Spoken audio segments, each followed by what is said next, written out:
Alberto's third grade class, a teaching and learning case study. By Jessica Orozco, Laura Vasquez, Maddie Christensen, and Priya Das.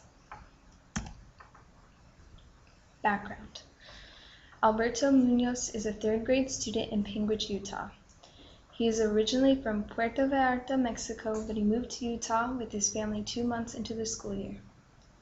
He has some experience with English, but lives in a household where the primary language is Spanish.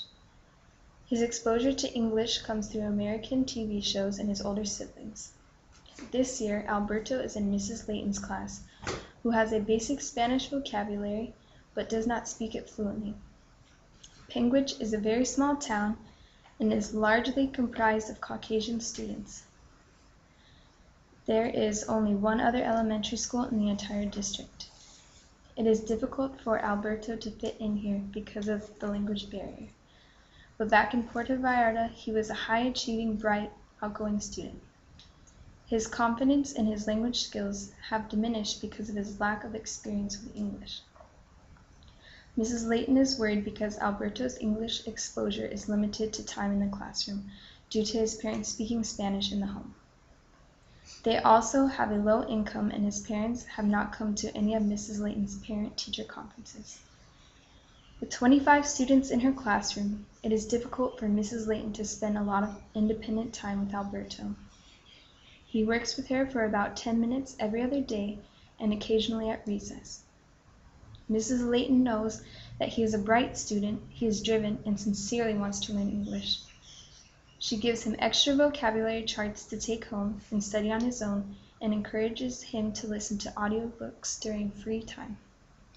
Due to Alberto's language struggle, he stumbles over large words and gets frustrated when he is unable to find equivalent meanings in his primary language.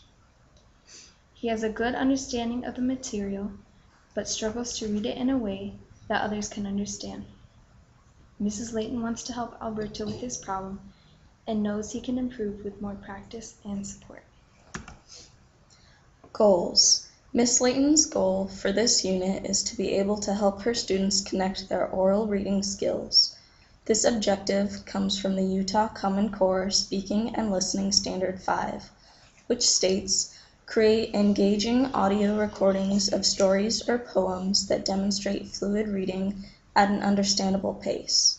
Add visual displays when appropriate to emphasize or enhance certain facts or details.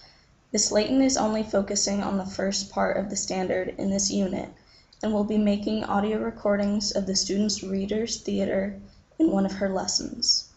Miss Layton hopes this standard will increase her students' reading fluency through practicing reading aloud in groups, with partners, and independently, as well as through listening to examples of fluent reading. The use of audiobooks and recordings has proven to be effective for some of her struggling fluent readers in the past. Miss Layton understands the value of fluency in her developing student comprehension. Scenario. In Miss Layton's language arts unit, she had 3 main lessons focusing on developing oral reading abilities.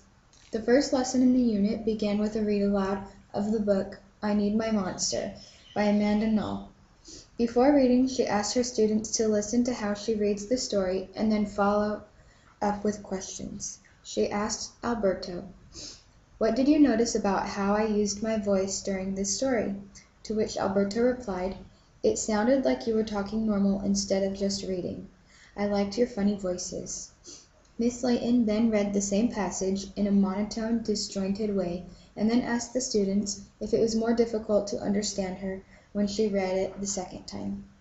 Her students all agreed that it was more difficult to understand her the second time because she sounded like a robot.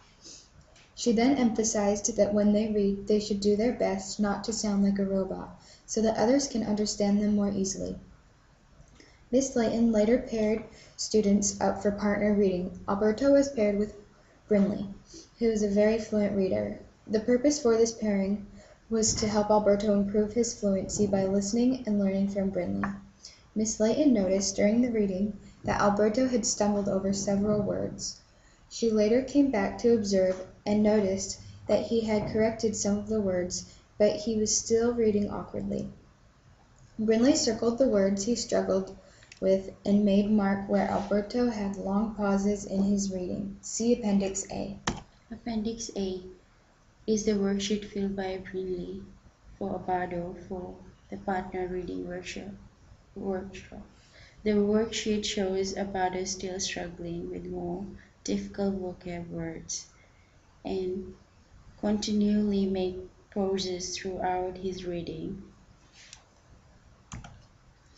In order to extend his practice, Miss Layton sent him home with an audio recording of the readings from class.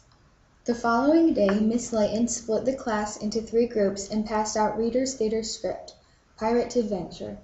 The purpose of incorporating Reader's Theater into the lesson was to help the students practice and recognize prosody within reading.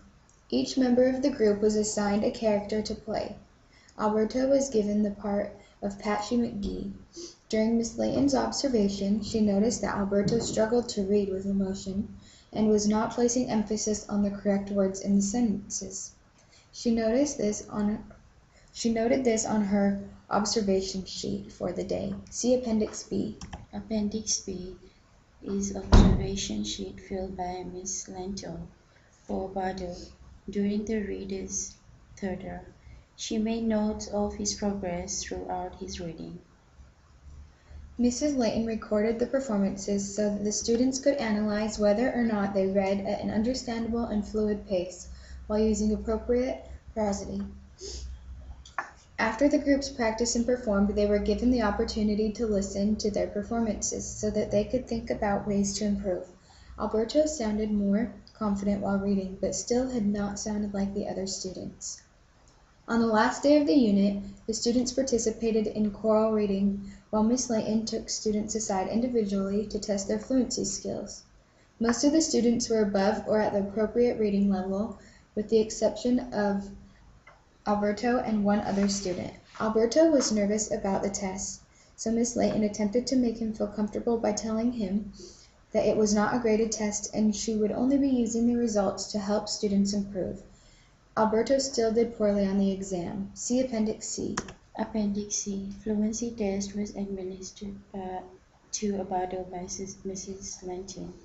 After analyzing the fluency test, Abado's score was below 84 words per minute. By the end of the year, Mrs. Lentis would like to help him reach 114 words per minute. Miss Layton is wondering how she can better instruct Alberto to increase his reading fluency.